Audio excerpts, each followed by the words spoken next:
નમસ્કાર, હું છું દિવાન ફિરોઝ. ન્યૂઝ ટુડે ચેનલમાં આપનું સ્વાગત છે. મિયાગામ, કરજણ, ડભોઈ અને પ્રતાપનગર વચ્ચે ડેમુ ટ્રેન સેવાના પ્રારંભ માટે મહત્વપૂર્ણ પગલું ભરાયું છે. તો નમસ્કાર દર્શક મિત્રો, સમાચાર આવી રહ્યા છે કરજણથી. કરજણમાં આજરોજ તારીખ 15 માર્ચ 2026ના રોજ પશ્ચિમ રેલવેના વડોદરા વિભાગ દ્વારા મિયાગામ ડભોઈ રેલવે વિભાગ પર ડેમુ ટ્રેનનો ટ્રાયલ રન હાથ ધરવામાં આવ્યો હતો.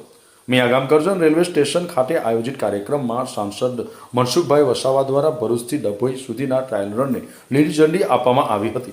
જ્યારે ડભોઈ રેલવે સ્ટેશન ખાતે સાંસદ જશુભાઈ રાઠવા દ્વારા ડભોઈથી મિયાગામ કરજણ સુધીના ટ્રાયલ રનને પણ પ્રસ્થાન કરવામાં આવ્યું હતું. ટ્રાયલ રન સફળ બન્યા બાદ ટૂંક સમયમાં જ મિયાગામથી ડભોઈ થઈને પ્રતાપનગર સુધીની નિયમિત ટ્રેન સેવા શરૂ થવાની શક્યતા છે, જેનાથી વિસ્તારના મુસાફરોને મોટી રાહત મળશે. ગુલजार दीवानो रिपोर्ट, न्यूज़ टुडे, करजन. नमस्कार। मियागाम करजन से डभोई तक की जो लाइन है, इसका 2023 में गेज कन्वर्जन हुआ। इसके बाद बड़े दिनों से यहाँ हमारे पास डिमांड थी। माननीय एमपी साहब, एमएलए साहब, इनसे हमेशा इसके बारे में चर्चा की जा रही थी कि यहाँ रेल सेवा शुरू की जाए। इस सेक्शन को स्ट्रेंथन करने के लिए और स्पीड बढ़ाने का कार्य चल रहा था, इसलिए कुछ इसमें डिले हुआ, बट काफ़ी अथक प्रयासों से, रेल कर्मचारियों के प्रयासों से ये सेक्शन रेडी किया गया और आज ये ट्रायल रन होके ये सर्विस जो है दबोई से दोनों तरफ जाएगी। दबोई से हमें मियागाम का रास्ता मिलेगा, मियागाम करजन का, और दबोई से ट्रेन प्रतापनगर भी जाएगी।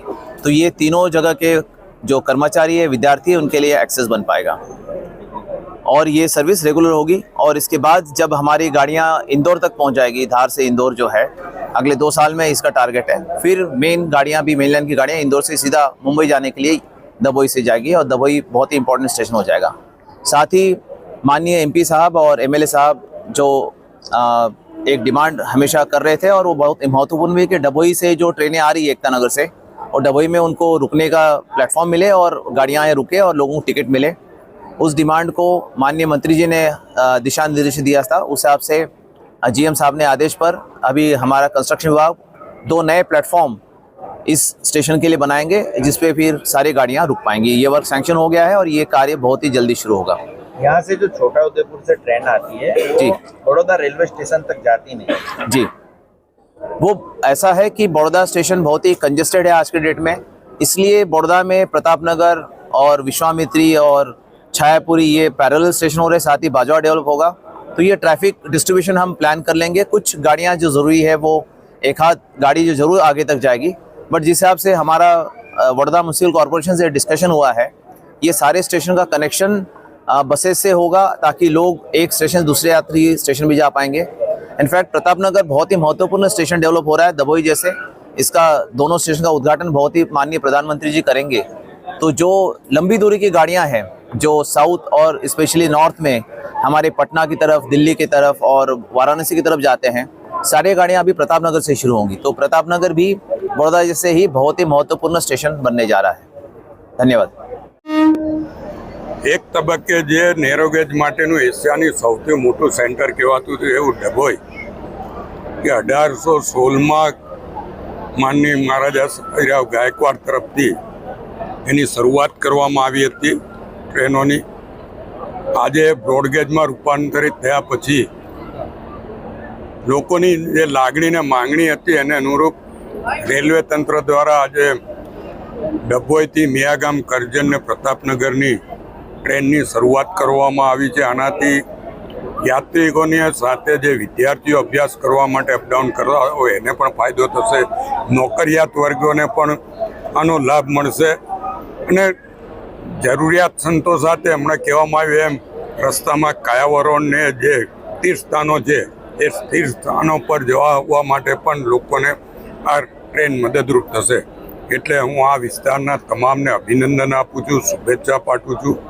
સાથે સાથે જ ઘણા જ વખતથી અહીંયાના લોકોની જે લાગણી ને માંગણી છે કે ભાઈ અહીંયા જે ટ્રેનો જાય છે એનું બુકિંગ અહીંયાથી કરવામાં આવે ને એની ટિકિટો અહીંયાથી મળે, કે બોમ્બે ખાસ કરીને મુંબઈ જવા આવવા માટે જે પરિસ્થિતિ છે, આ બાબતની ચર્ચાઓ રેલવે મંત્રી શ્રી અશ્વિની કુમારજી જોડે થયેલી હતી. આપણા સાંસદ શ્રી જશુભાઈ રાઠવાએ પણ આની રજૂઆત કરી હતી. અમારી મિટિંગમાં પણ અમે આ બાબતમાં ચર્ચા કરી હતી ને એમના તરફથી જે પોઝિટિવ રિપ્લાય મળ્યો હતો તે વખતે એમણે સૂચના આપી હતી.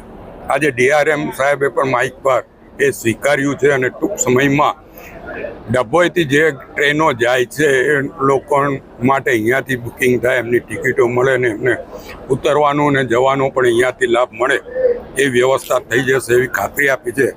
એ બદલ પણ રેલવે તંત્રને પણ અભિનંદન આપું છું અને આપણા આ વિસ્તારના લોકોની જે લાગણી ને માંગણી સ્વીકારવા બદલ રેલવે મંત્રી અશ્વિની કુમાર વૈષ્ણવજી અને આપણા સાંસદ જસુભાઈ રાઠવાને પણ આભાર સાથે અભિનંદન આપું છું. આજે વડોદરા પછીનું મોટું railway station Miyagam Karjan railway સ્ટેશનની આજે મારી મુલાકાત હતી. કરજણ રેલવે સ્ટેશન અદ્યતન પ્રકારની સુવિધાવાળું બની રહ્યું છે. ઘણું બધું કામ પૂર્ણ થયું છે. 10, 15, 20, 25% થોડું બાકી છે. એ બધા કામોની પણ આજે વિઝિટ લીધી.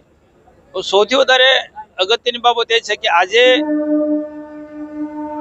મિયાગામ કરજણથી ડભોઈ ને ડભોઈથી પ્રતાપનગર જે નાની લાઈન હતી એની મોટી લાઈન કરી અને આજે એનું લોકાર્પણ પ્રસ્થાન કરાવવાનો આજે કાર્યક્રમ રાખવામાં આવ્યો. આ પ્રસંગે આ વિસ્તારના આપણા ધારાસભ્ય અક્ષયભાઈ પટેલ, ડીઆરએમ શ્રી, નગરપાલિકાના પ્રમુખ શ્રી, પાર્ટીના વરિષ્ઠ આગેવાનો તથા ઉપસ્થિત નાગરિકો ખૂબ મોટી સંખ્યામાં ઉપસ્થિત રહ્યા અને મિયાગામ કરજણથી ડભોઈ ને ટ્રેનને આજે હમણાં પ્રસ્થાન કરાવ્યું. આવનારા દિવસોમાં રેલવે થકી કરજણ હશે કે અથવા રેલવેમાં મુસાફરી કરનારા લોકોને તમામ પ્રકારની સુવિધા મળશે. રેલવે સ્ટેશનોની સ્વચ્છતા હશે, તમામ પ્રકારની સુવિધા હશે. અપંગ માણસોને પણ સારામાં સારી સુવિધા હશે. મહિલાઓથી માંડી પણ એમને કોઈ તકલીફ ના પડે એ પ્રકારની સુવિધા હશે. તો આવનારા દિવસોમાં પ્રજાને લગતા કોઈક નાના મોટા કોઈ પણ પ્રશ્નો હશે, સ્ટોપેજને લગતા, એ પણ બધા સૂચનો અમે ઉપર મોકલીશું અને શક્ય એટલા બધા જ પ્રશ્નો ઉકેલાય એ બધા જ પ્રશ્નો ઉકેલીશું. જૂના બજારથી નવા બજાર વચ્ચેનો પણ એમને ક્રોસ થવા માટેની જે રજૂઆત થઈ, પણ ઓવરબ્રિજ બની રહ્યો છે એ આવનારા દિવસોમાં એ પ્રશ્ન પણ સોલ્વ થઈ જશે અને કદાચ ના ઉકેલે તો તેના માટે પણ અમે એ રજૂઆત કરી છે. જૂના બજાર નવા બજાર વચ્ચે કોઈક વચ્ચે મહાદેવ મંદિર જવા માટેનો પણ જૂનો ગેટ હતો એ બંધ થયો છે. આવા જે પણ કોઈક પ્રશ્નો હશે એ પ્રશ્નો આવનારા દિવસોમાં પ્રજાની જે પેસેન્જરોની જે રજૂઆતને ધ્યાનમાં લખીને એ પ્રશ્નો બધા અમે ઉકેલીશું. નમસ્કાર, હું છું દિવાન ફિરોઝ. ન્યૂઝ ટુડે ચેનલમાં આપનું સ્વાગત છે. તો આ હતા અત્યાર સુધીના સમાચાર. વધુ અપડેટ માટે અમારી સાથે જોડાયેલા રહો. નમસ્કાર.